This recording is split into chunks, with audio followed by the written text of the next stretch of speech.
एक बार की बात है, जादूपुर नाम के एक गांव में करतब दिखाती एक औरत एक रेड्डी के लिए गांव में आती है।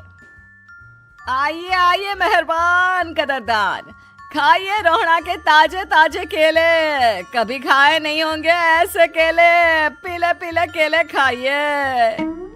ये कहकर रोहड़ा हाथों में 4 केले लिए उन्हें सर्कल में जोर जोर से हवा में उछालती हुई करतब दिखाती है, जिसे देखकर आसपास के सारे बच्चे अपने अपने मम्मी पापा से उस औरत के पास जाने की जिद करने लग जाते हैं। पापा, ऐसा तो सर्कस में बॉल से होता है ना, ये आंटी तो केले से कर रही है। चलिए ना पापा, देखते हैं। रोहड़ा एक पतली सी तार पर चलती हुई केलों से करतब दिखाती है। आते जाते सभी लोग बाहर रुककर उसके करतब देखते हैं और वाह वाही करते नहीं थकते। जैसे ही एक आदमी पास आकर उसे पैसे देने लग जाता है, तब वो कहती है, अरे नहीं नहीं साहब, मैं करतब तो बच्चों के मन को बहलाने के लिए करती हूँ। धंधा तो मेरा केले का है। पीछे देखो मेरी रिड्डी, जो भी मेरे केले खाएगा मेरी तरह चुस्त दुरुस्त और तंदुरुस्त हो जाएगा। पता चलता है क्या कि मेरी उम्र 55 की है।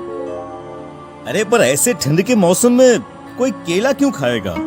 ये ऐसे वैसे केले नहीं है साहब, ये शरीर में गर्मी देते हैं, ठंड को दूर भगाए। जो भी रोहिणा के केले खाए।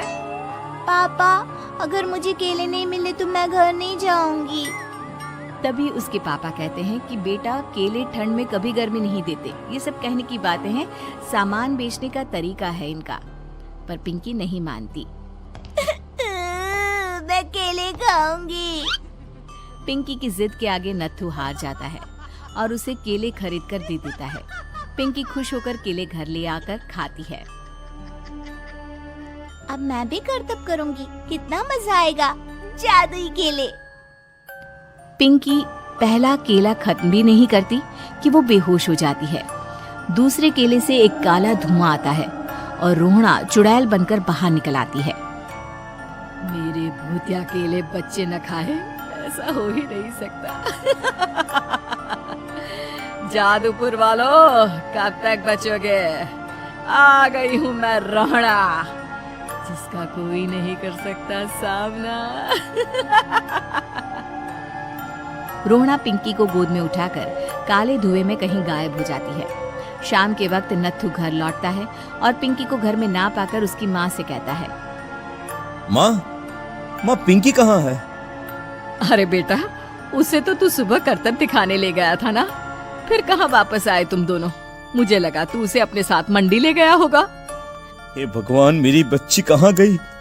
मैं उसे घर ही तो छोड़कर गया था माँ। नत्थू गांव के घर कोने में अपनी बेटी को ढूंढता है, पर उसे वो कहीं नहीं मिलती। परेशान होकर आके रो रो कर नत्थू हिम्मत हार कर घर लौट आता है। अगली सुबह रोहड़ा फिर से करतब दिखाने आती है और इस बार पिंकी की तरह रोनी केले खरीद लेता है।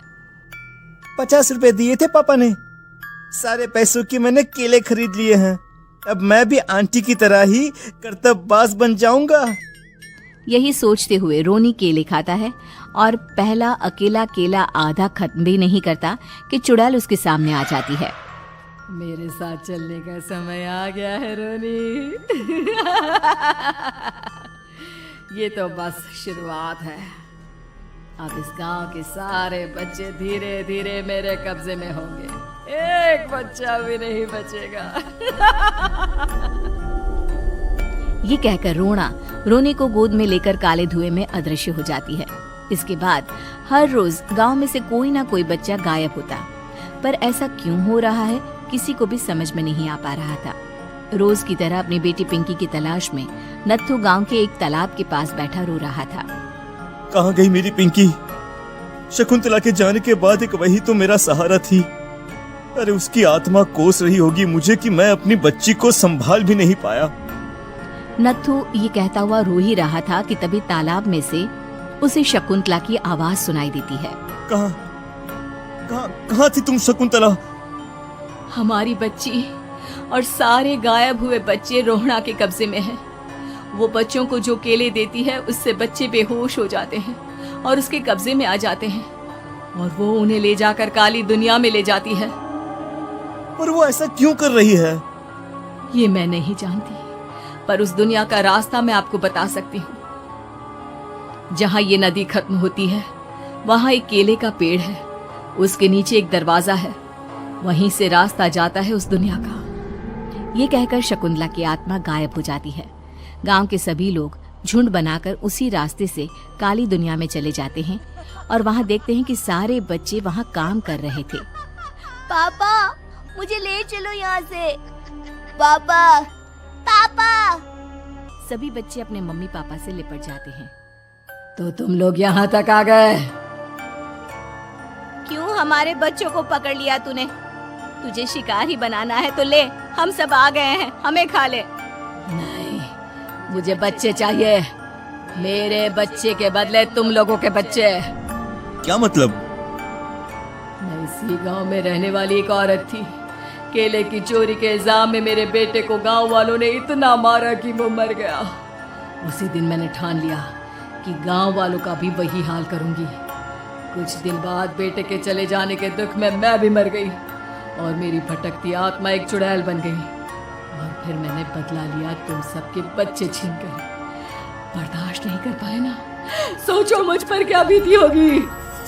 हमें माफ कर दो रोना, पता नहीं ये किसकी गलती थी पर हम सभी माफी मांगते हैं। हमारी खुशियाँ लौटा दो, तुम भी तो एक माँ हो। गांव वालों की बात सुनकर रोहना का मन पिघल जाता है और वो बच्चों को छोड़ देती है। उसके बाद काली दुनिया बच्चों के लिए जादुई दुनिया बन जाती है। अब कोई भी कभी भी वहां आ जा सकता था।